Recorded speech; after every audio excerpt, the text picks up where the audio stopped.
Right, good morning everybody and welcome back to Thai Talk with Dan. And now I've noticed in the comments section, a lot of men, after watching some of my videos, are a bit wary now about moving to Thailand and getting involved with a Thai woman and possibly marrying them.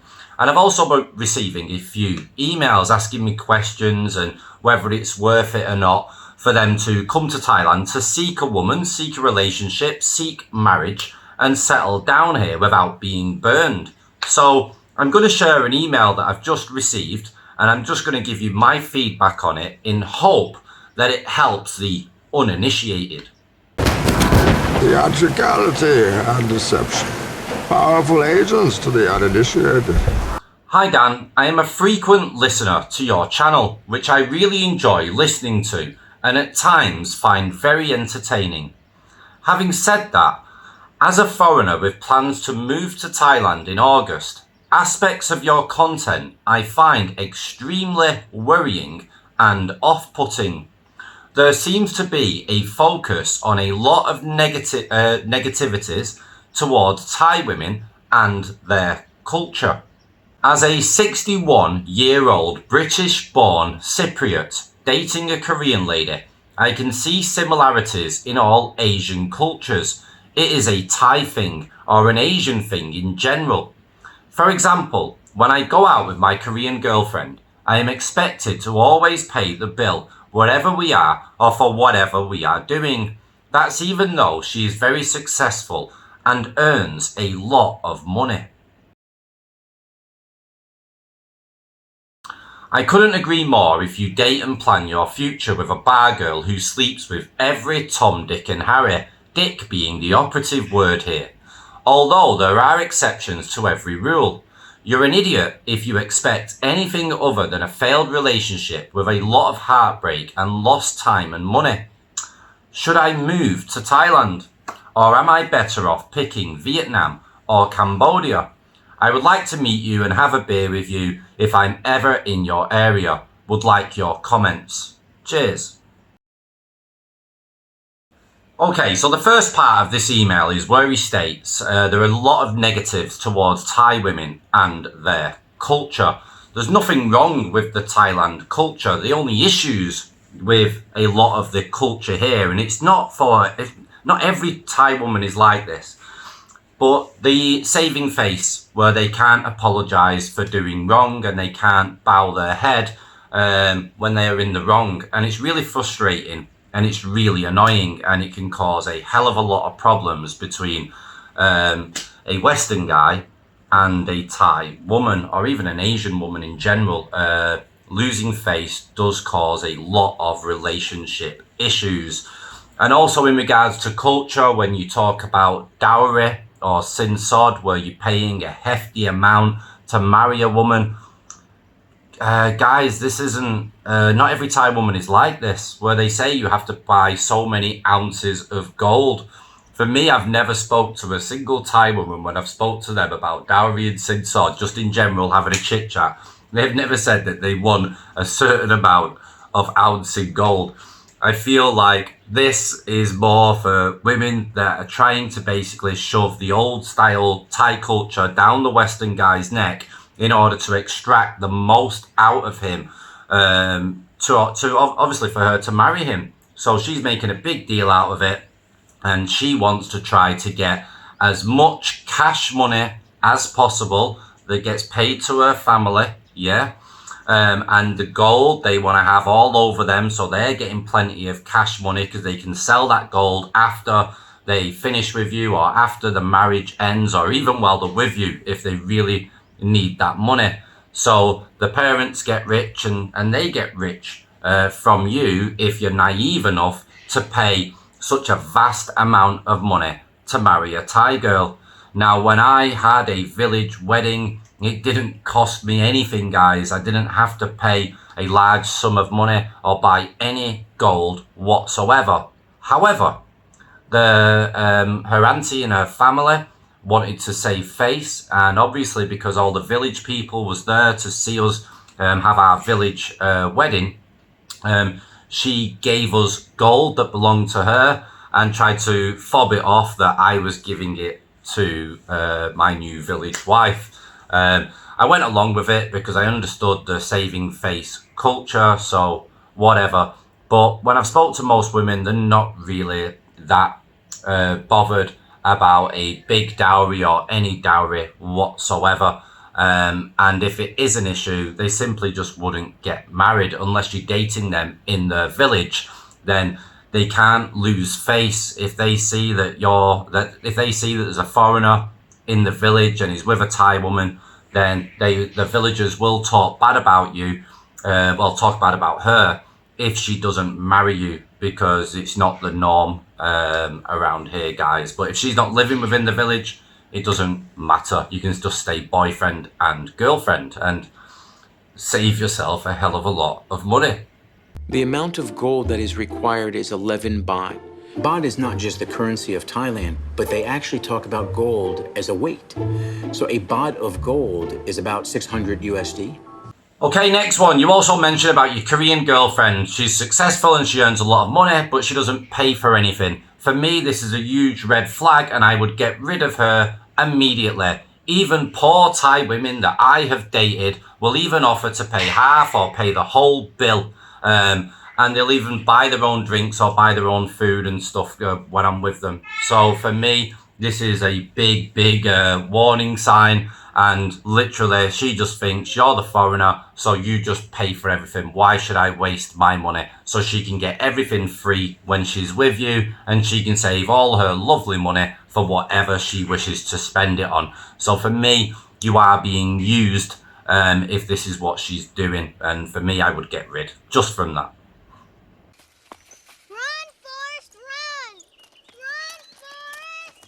Right, then you mentioned about bar girls that are sleeping with every Tom, Dick and Harry, etc. And that people are an idiot if they expect nothing other than a failed relationship with a lot of heartbreak and lost time and money. Again, totally agree with you. When you get with a bar girl or a freelancer, you are getting with someone who has their own business. They are self-employed and their job is to extract money out of men that are attracted to them. That is what their job is. And the girls are willing to take it so far, even to get into a relationship with you in order to generate more money, to even marry you to generate even more money. But it still stays as a business relationship, even if you take her out of the bar and you marry her. There'll be a lot of men that disagree with this, that have bar girl girlfriends or bar girl wives, and they think that they've managed to stop them with that job now. They've fallen in love and everything's a-okay. But I guarantee you're paying for it one way or another. Even if you're not paying large amounts of cash money to your current bar girl or bar girl wife, you are still taking care of her. You are still paying for all her meals. If she's living at your place, you're paying for the rent and you're paying for the bills. She is getting something from you to make her life easier. And eventually, over time, she will up the ante and try to extract bigger money out of you. Otherwise, she will leave you and she will find someone else. A lot of these girls will play the long game and just basically just get the bare essentials at the beginning and try and gradually build it up if they know that they can't extract that money from you very quickly. I mean, these girls work you out extremely fast, guys. And people need to be aware of this.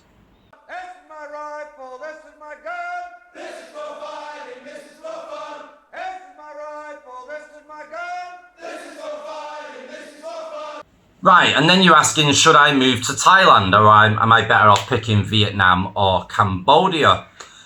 If you move to Thailand and you get involved with a Thai woman, you need to explain to that Thai woman that you are not going to be used and abused. If you want to date me, I want a normal relationship. I don't want a relationship based on money. I want a relationship based on love and trust.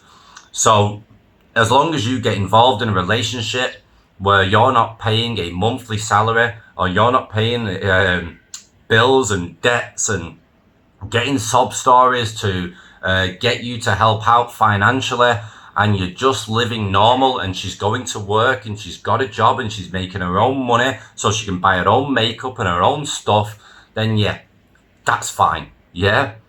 But if you want to come here and get with a woman take her out of her job, get her to be a housewife, etc., she is going to expect a monthly salary, and it is going to be all about her getting an easier life and making money from you. And when a woman is with you just for that, then obviously that woman can cheat. Obviously, if a better man comes along that's offering a better lifestyle for her, and she thinks it's going to last, it's going to be long lasting, then more than likely she will jump ship and she'll jump onto another foreigner's ship. And that's just the way that it goes.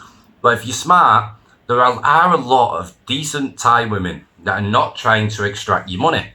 You just need to get a woman with a good job that works hard, yeah, and where you've basically stated from the offset, you just want a normal relationship. You don't want to be like every other foreigner that's getting used and abused just for money and having a fake relationship where the woman's going, tirak, tirak, baby, baby, oh, I love you, I miss you, nah, all this rubbish, guys, because Thai women, from what I've learned, are not naturally like that. They're kind of like men in a way with their emotions and how they are. I've never been with a Thai woman that acts all cutesy and tirak, tirak, tirak. Never, unless they've tried it at the beginning and then I've told them to stop being fake and then they stop it. They're happy to stop. They just think that that's what we like and that's what's going to make us fall in love if they act that way and stay in love. I've seen people that have been married for many, many years here in Thailand. I can see the woman's an ex-freelancer, ex-bar girl. I listen to how she talks to the husband and she's so fake with him. It's unbelievable. But I can see why. She's dripped in gold. She's got nice dresses on. She's living in a big house. She's got a nice Ford Ranger pickup truck. She's having a good life. So she keeps that cutesy, that game on. She keeps playing the same game. And that's just the way that it is. You've got to find a genuine Thai woman that doesn't talk crap, that's normal with you. And you're not going to find it in the tourist areas, even though people say they have found it. But I know they're paying for it in one way or another. But it's not the same throughout. You know, as you get older, I understand it can be a lot more difficult to find genuine love. I get that. And I'm a younger guy, like I'm 41. I feel old, but I'm 41. So I understand, for me, it is easier, I suppose. But somebody that's in his 60s, in his 70s plus, it is going to be more difficult unless you get with a woman around the same age as you. And then obviously, yeah, they're going to be thankful, you know, even for the smallest things. You know, life's hard here. The salary's low here. It's difficult. If you lose your job, it's hard to find another one that's going to pay the same or pay more. Life is hard. And if a guy can come into a woman's life here and stop that hardship and start making their life better and start giving them ego and start making them looking good with the family and the friends and stuff, a lot of them are going to take it. And it's just the way it is. So yeah, come to Thailand. It's a beautiful place to live. I love it here in Thailand. It's great. Not so much in Buriram. I've been here too long now. There's not much to do here, but my son's here and I just have to accept that and try to find the best life that I can here, especially as a single guy now in Isan. So life for me is very different. I have been on a few dates, guys, and I have met a few genuine Thai women that are making good money. They've got good salaries, and they're not looking to get money from me. And even they will talk bad about other Thai women that be with men for money. There's one woman that I'm currently speaking to that hopefully I'm going to be able to interview, guys, and show her face and get her to explain what her relationships have been like with foreigners and what Thai women do to foreigners from her own perspective. So that should be an interesting one for us all, because there's not many Thai women that are willing to come on camera and actually tell the truth. Yeah, so it's not good to talk bad about other Thai people and stuff. It's not what they do here, you know, which is a good thing, I suppose, but it's not what they're good. But I don't want it to talk bad. I just want it to be open and honest about the way things operate here. It's nice to get it from a Thai person's perspective. So in summary, guys, before I end the video, I would say no problem coming to Thailand. Do not buy a house, do not buy land, okay? Do not get with a woman who is hyso, yeah, who likes expensive things. When you meet a woman, check her out, see what jewelry she's got on, see what brand of bag she's got round, see if it's fake or not, or see if it's real, and you can understand if she has expensive tastes also. For me, I just want a woman that looks good. She doesn't need to have branded clothes. I just don't want a woman who's going to be coming at me just basically to just pay for everything. You know, I understand if she's got a low paying job, etc. If I was to be with that woman, then I'm going to have to pay for everything. But that's why I don't think I would date anybody with a low paying job anymore. The women that I've been meeting have all been making a lot of decent money per month. So I know it's a bit more safe. I even asked them, have you got any debts or anything? Do you have any big problems? Is your car on finance, etc.? You know what I mean? I don't care about asking the questions that I need to ask to make sure before I get involved with a woman. But to be honest, for me now, guys, I don't want to get involved with anybody here properly. I toyed with the idea, but I'm not ready for it. I'm really not ready for it. But it is boring when I don't have my son, and it is difficult to fill my time up and find enjoyment here in Isan. Very difficult, guys, and I'm still trying to get my head around how I can fill my time up and keep myself busy without any kind of female company. So yeah, got my own demons and my own stuff to deal with, guys, because I'm trying to stay here for my kid. So yeah, so guys, stay safe out there. No problems with moving to Thailand. Stop worrying so much. Just don't get your wallet out and be paying for crazy stuff, guys, and don't fall in love too quick, and take your time dating. You've got to do everything slowly here to get to know the woman as best as you can. Don't let her move in. You know, be very, very careful. Don't move in with her. You need to date probably. I used to say 6 months, but I'd stay safe and do it for a year. Date a woman for a year. See her once a week, twice a week. That's it. Yeah, see what she's like when she's with you. See how much she spends. See if she, you know, just try and gauge her and understand her properly, and work out whether it's worth progressing or worth developing feelings for that woman or not. Don't just get overwhelmed with her beauty, her body, and the boom boom. Yeah, because that seems to be what happens to most foreigners. They get overwhelmed with the beauty. They have a bit of boom boom. The next minute they're like, whoa, I don't want to lose this, and they fall in love with that. They don't really fall in love with the woman and her personality and what she's all about. So be mindful of that. Okay, guys, thanks for listening. If you got any questions or anything, or any feedback, or anybody else wants to give any tips, please put your comments down below, and ciao for now, guys.